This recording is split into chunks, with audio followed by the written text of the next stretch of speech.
Go. Good morning. Welcome to the Money Monday on the Daily Huddle. So excited to see your faces and get this week started off. We are going to talk about a couple of things this morning. Mainly, how do you have a conversation with aging parents about money and wishes and those kind of things? But before we get to that, my parents are always think I'm so nice when I say I'll never put them in a nursing home. They don't realize it's because I can't afford it. Oh.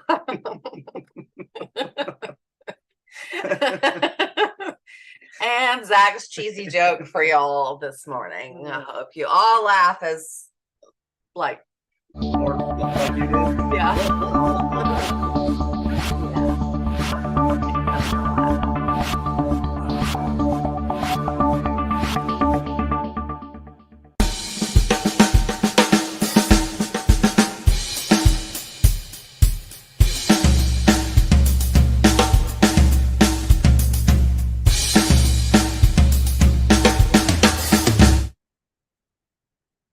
Well, good morning, everyone.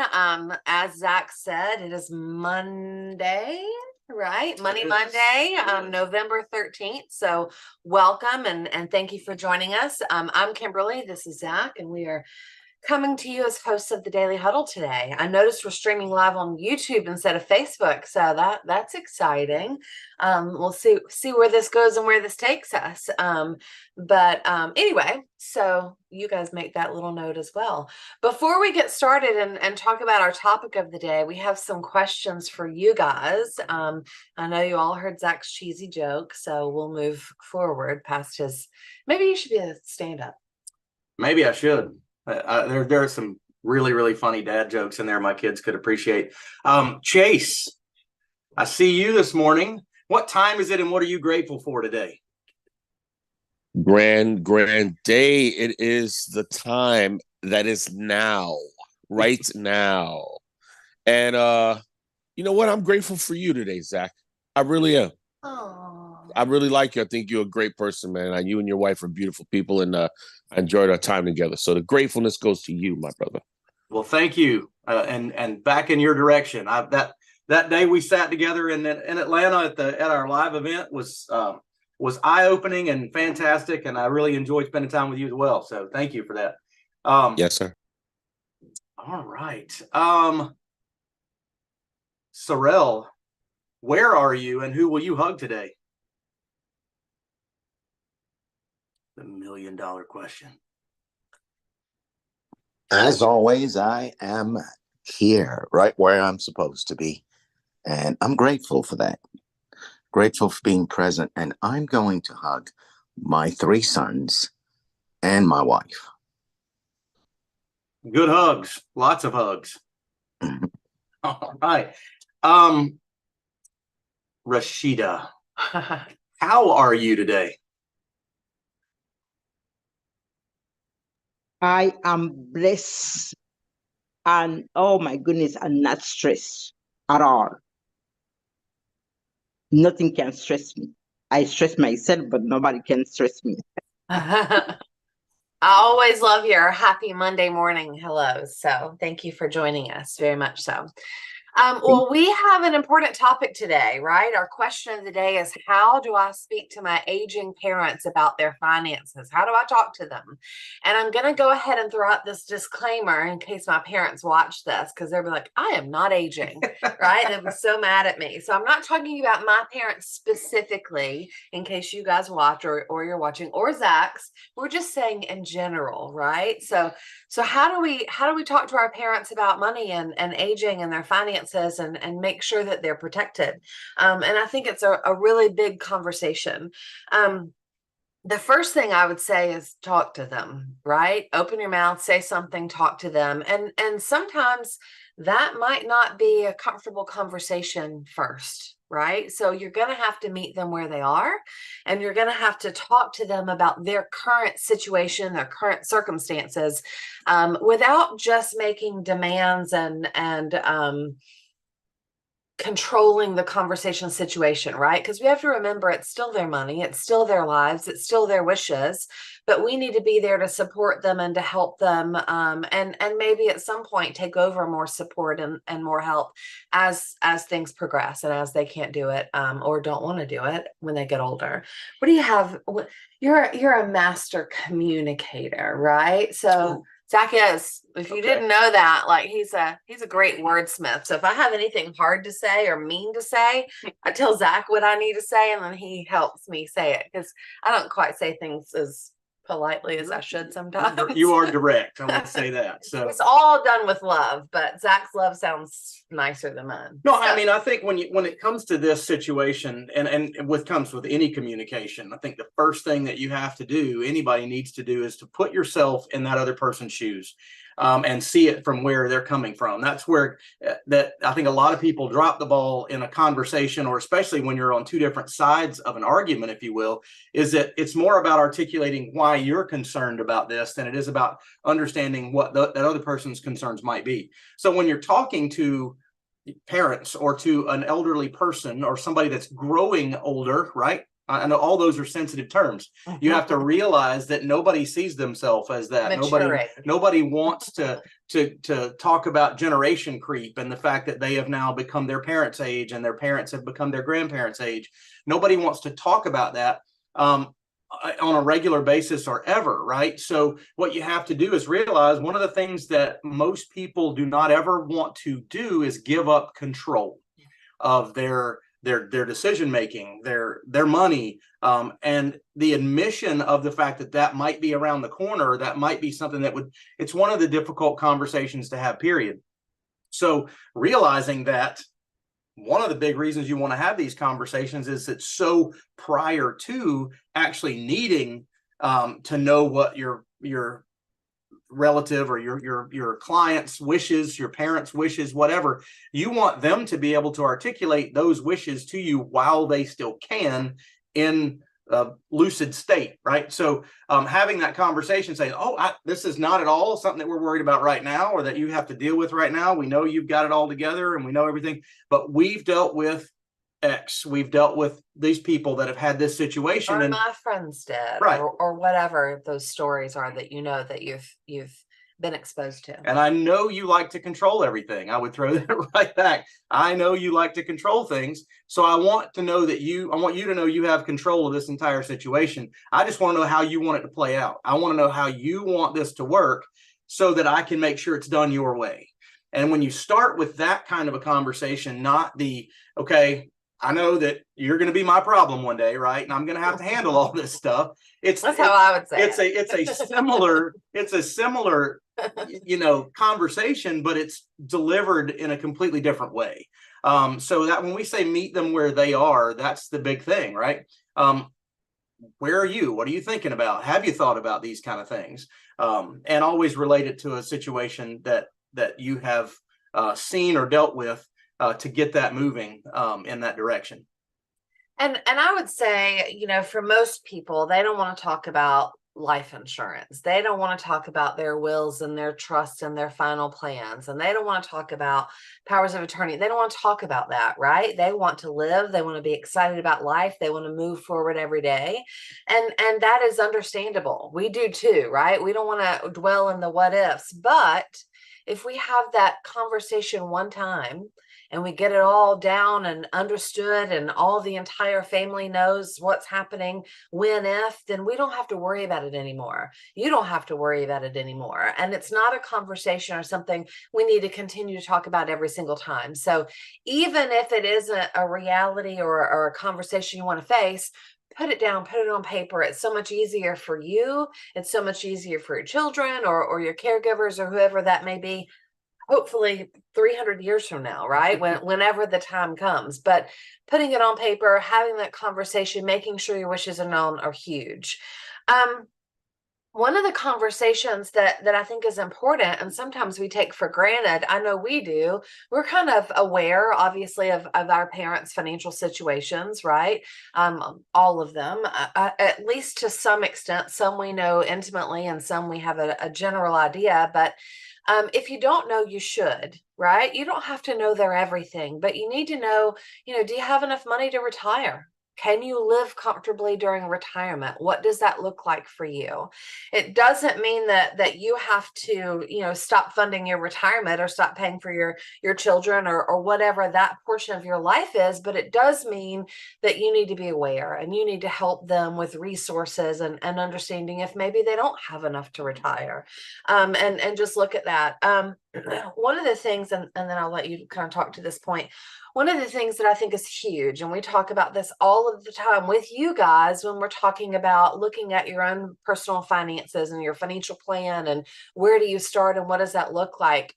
It is automating all of your bills.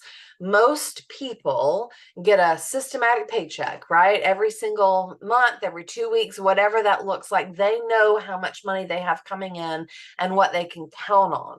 I'm not talking about commissions or bonuses or, one day I might sell something so I have a little more. I'm talking about the income every single month that is coming in that's guaranteed, right? And if it isn't guaranteed, that's a different conversation, but still the money that you count on every single month.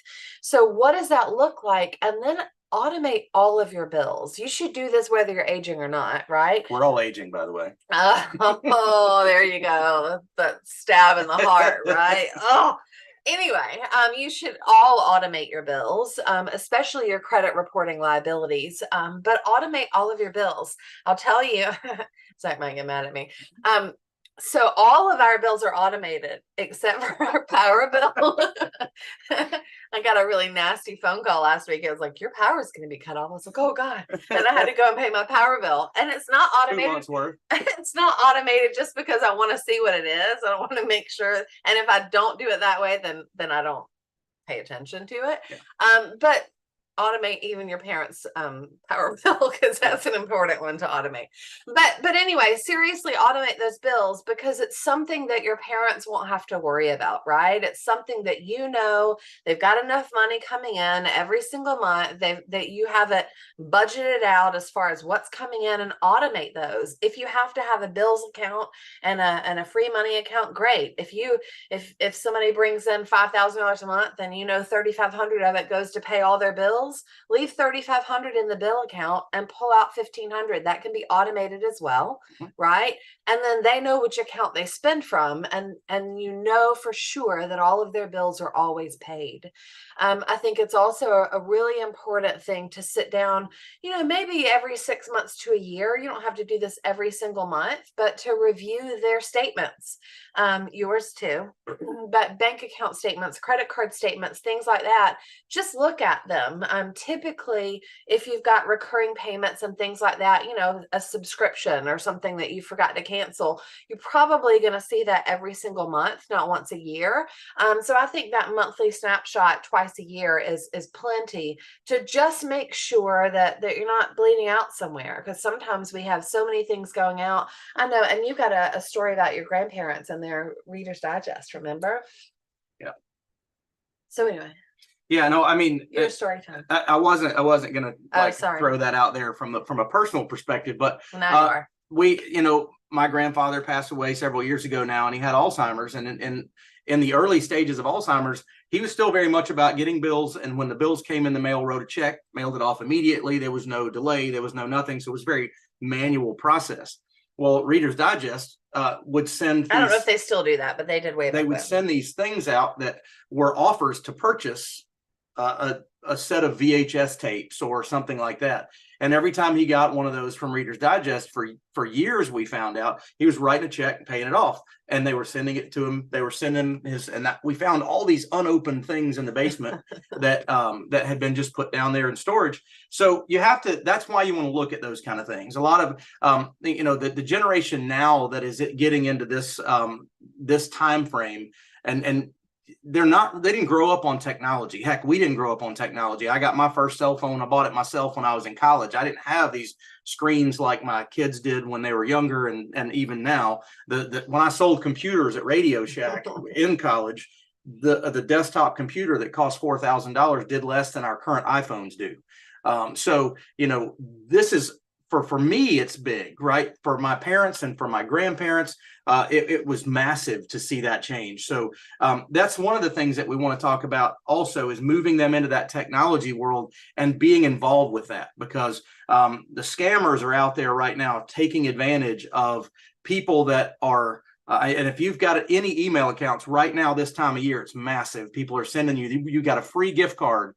Click on this link. Do these kind of things. Even my 13-year-old the other day got a your UPS package is being delivered. Click this to track your package. And she's like, Mom, do I click this? I didn't order anything. I'm like, absolutely not, but it's knowing to even ask and knowing to proof it. And a friend of mine and my sister both had a denial from a Chase credit card this week that said that they were denied for a credit card. And they both called me and they're like, I didn't apply for a credit card. First of all, my credit's great. Why would they deny me? Second of all, I didn't apply for a credit card. Literally same day, same company. And they called and they're like, yes, we see this on your account. But I was so worried because they called from a letter. And I was like, did you go to Chase online and find the phone number, right? Or did you just call whatever the letter told you to call? Because that could be a scam, right? And it's sad that we have to think about that, but we do. So that's another thing to talk to your parents about, and your kids and yourself, and everything is proof everything. If you get a letter from a company that says something that you need to check out, go to the internet and Google it, and make sure when you Google it, it's their actual website. Zach's mom had a similar situation with Apple, right? She Googled Apple and called the first number that popped up, and it wasn't Apple, and it wasn't pretty, right? So just make sure that you're fact checking everything, because there's scammers out there, and it's really unfortunate. The other thing I would tell you, I know we're giving you so many bits and pieces, but I think it's really important, but get passwords for all accounts. Whether you have a password document that's password protected that you guys share. And I know with us, especially with all the insurance companies and financial companies that we represent, not just our personal information, we have to change our passwords like every 5 times, it feels like, right? How do you remember all of that? So have a system with your parents to have them, every time they change a password, to write it down somewhere, put it in a shared note, put it somewhere where you all have access to it and you know where that is. Because if there is an issue and they do need your help, you're going to have access to it through their passwords. Yeah, and one of the things I will say that this can be contentious sometimes, especially if parents still see their children as children, or maybe their children have made some poor financial decisions, and they don't want them having access to everything, or they feel like they might be trying to get access to their money. That those emotions are real, and they're out there in a lot of circumstances. So if you're dealing with a situation like that, I would recommend a third party, an attorney, an estate attorney, somebody like that. Now, sometimes that's not cheap, but it is still a way to know that it's taken care of, for them to be able to talk to somebody else that has a privacy commitment that they're held to and bound to by law, where they then know that if something happens to me, I put it all down, right? And all my passwords and everything are in one place. There are vaults that you can do online where that. Well, I was going to say like net law. So explain that to them, because I think, and I'll put it in the chat too while you're talking. Yeah. So we actually represent a company called Net Law that is an online portal where it's legal documents that are that you process, wills, trusts, powers of attorney, all those kind of things. It's considerably affordable, and you can designate someone that has access to all of that information after they prove that something has happened to you or you're incapacitated. Then that person that's listed will get access to that information. And so you don't necessarily have to do it. You don't have to go. That can actually be done behind your computer screen, in the privacy of your own home. You don't have to go out and see an attorney, and it's all legally binding and proper to do. So, and one of the things a lot of people don't realize, and we talk about this a lot, totally different situation, but when your children are no longer children by law, when your kids become 18 years old and they're adults, if you don't have a medical power of attorney for them, something could happen to that child. They could be incapacitated in a hospital, and they wouldn't share that information with you. You would not have access to their medical records, all those kind of things. So it works in both directions. If you're dealing with another adult, that you're going to be responsible for, whether it be a young adult that you're responsible for, or whether it be a senior citizen, any of those kind of things. But yes, I totally recommend that you have some way of getting those wishes across. If the person that needs to put this into place, which is technically all of us, then make sure they have someone that they can talk to about that if you don't have that kind of a relationship, or if there's pushback from that perspective. I know my grandfather on one of my grandfathers had everything established through a trust, to the point where that trust was still dictating his wishes 15, 20 years after he passed, with the money and housing and other things that were left behind. So you can do as much or as little as you want to with that, but I certainly recommend these few things that Kimberly's talking about here. So the medical power of attorney, revocable living trust, which is going to tell what your final wishes are, all the way down to medical wishes, those kind of things, passwords for all the accounts, and then and the advance directive. What do you want if something were to happen to you? What do you want? What are your wishes? It's obviously your choice, and I think laying out the if ands, what ifs conversation before you have to deal with it takes a lot of pressure off of whoever has to make those decisions, right? I think that's a big deal. Not that anybody wants to talk about it, but it makes it so much easier at the end of the day. And also HIPAA authorization. I think you just said that, but HIPAA authorization to make sure if you have to have, conversations, that you have conversations. My sister's a nurse. I don't need a HIPAA authorization. She does, right? Like you just tell her everything and she'll tell me everything else. But maybe I should be the one that has the power of attorney for the financial accounts, because obviously that's what I do. So figure out who those people are in your family, and make it a team, not just this is how it's going to be, and this is what I say, and this is what we're doing. Just make it a team, and make sure everybody feels like they're part of that conversation. Another conversation to have with your parents is long-term care. Do you have long-term care? A lot of times the answer is no. Long-term care is expensive, right? And it's hard to get, but so is nursing homes, right? So, and I was looking at this earlier, the average cost of a private room in a nursing home can reach over $100,000 a year. That's a lot of money. Who can afford it, right? Who's got that much money set aside, not only to retire, but to live comfortably if and when you ever had to have a situation like that. So talk about long-term care, look at that, see if it's an option. But if it is an option, if it is not an option, or it doesn't seem financially feasible, look at life insurance with living benefits. We've talked about that quite a bit on this show as well. Life insurance policies now aren't just what if I die? It's also what if I live, right? What if I have a heart attack or stroke or cancer? But also, what if I can't do 2 of the 6 activities of daily living, is what they call it. I can't bathe myself. I can't feed myself. I can't go to the bathroom by myself, which is some of those issues that would obviously need an assisted living or a nursing home or something like that. Those policies will allow you to access a portion of that death benefit to help you through that time. And typically it's more affordable than traditional long-term care. So maybe that's something that you look at, so you have an option, and that is a possibility.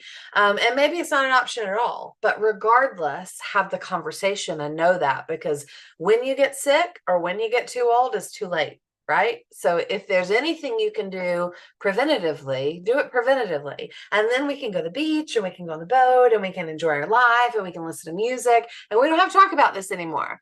But make sure you're prepared so that when you go do all those amazing things, it's truly, you feel free. You don't feel like you've still got all this stuff weighing on your head and weighing on your mind. Yeah, and doing it in advance helps when you do need it, also, just with the stress and the overwhelming nature of all those kind of things. So no, it's not a fun conversation to have while everybody is available mentally and in the capacity to be able to do that. It's certainly something that you can talk about in a lighthearted kind of a manner, and make sure that everything gets out there in the open. So hope that was good for you guys. I hope that just started some thought processes, and don't necessarily make it a downer, and the kind of things. Make it remember, it's about whoever you're talking to and their wishes being known at the time when we need to know those wishes. And it's about them having control, not about them losing control. That's the biggest piece that I would tell you is this is so that you control everything. And so that I don't feel like I have to make these decisions for you. And then we're all good. And that usually can start that conversation off completely differently than, hey, I need to know all your passwords to your bank accounts. Because if you lose your mind, Which is how I would say it. So just remember that you're walking on eggshells. Anytime you talk about money, you talk about choices, and you talk about health like that. And control is the big key word there. So remember, it's about them having control down the road, even when they can't make those decisions anymore. So questions, comments, anything that we can shed a little light on, or that you want to hear something else about? Yeah, we have a couple of minutes left. So stories or anything that you guys can share that can shed some light for our viewers would be amazing. If not, we can just keep talking. Yeah, no, we can. We're good at that.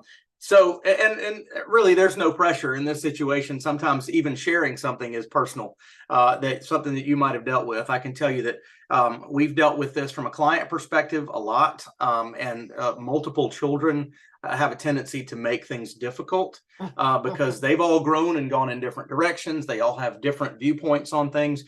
So that's another reason to have this dialogue open. Unless, like in the case of some that are very traditional, and they say this oldest child is going to have control of everything and all the rest of you will have to ask and find out those kind of things. Some of that is kind of going by the wayside, but it's still, we don't know, right? Michelle.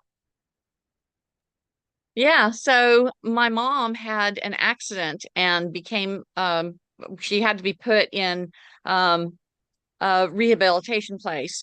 And she had gone through chemo and had brain fog. So number one, we thought she'd never walk again. And number two, we thought she was already in early stage dementia. Well, lo and behold, the brain fog eventually subsided and she got her faculties back. And then through her strong will, she decided to get out of her wheelchair and turned on tango music because she used to dance. And she learned to walk again doing the tango. That's so awesome. There she was, able to walk, and she got her mental faculties back. She still couldn't see well, though. Now, we had gone through and sold her car. Oh. And she is still to this day very angry that we sold her car. And I keep explaining to her, Mom, it looked like you had been playing bumper cars with it. So, no, it was a good decision. We were already talking about taking away your keys and trying to talk you into selling that car before this all happened.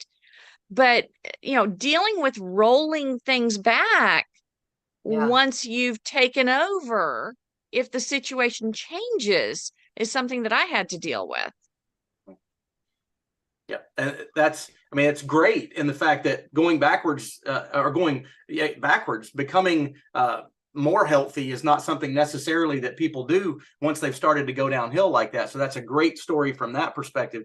It's another reason why a lot of times when you talk to people about setting things up, you'll look at revocable versus irrevocable, because they don't want to give away control forever, let's say, right? I might change my mind. You might make me mad. Right now, you might be my favorite child, but you might make me mad and I might want to change it. So all those kind of things matter when you have that kind of a conversation. Again, thank you, Michelle, for sharing that. Great point that, Oh, you're good. So yes, as time flies when we're having fun, it is time. It's been a great morning. I hope it's a good conversation. Start your week out with thinking about doing things for others. Remember to put yourself in somebody else's shoes every time you enter into a conversation, because we all come into every single conversation from a different direction and from a different place. So that'll help you understand how to communicate better. So anyway, from that, as we leave, I want to remind you guys of our 8 tenets. Number 1, love, right? That's why we have these conversations, because we love our parents. We love our family. We want to make sure that they have what they need. Number 2, laugh out loud. I mean, I can tell you right now, if we had this conversation with Kimberly's dad, the first thing he's going to do is start making jokes, right? He's going to laugh out loud about it. Stress less. Like Rashida said, I am blessed and not stressed, right? Eat mostly plant-based. Take care of your body. We want to live longer. We want to be healthy. Give what you can. Sleep.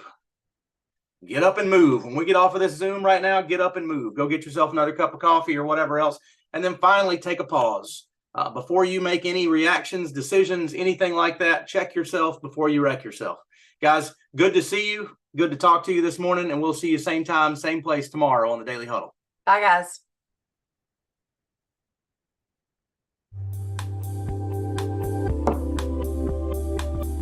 Thank you, everyone.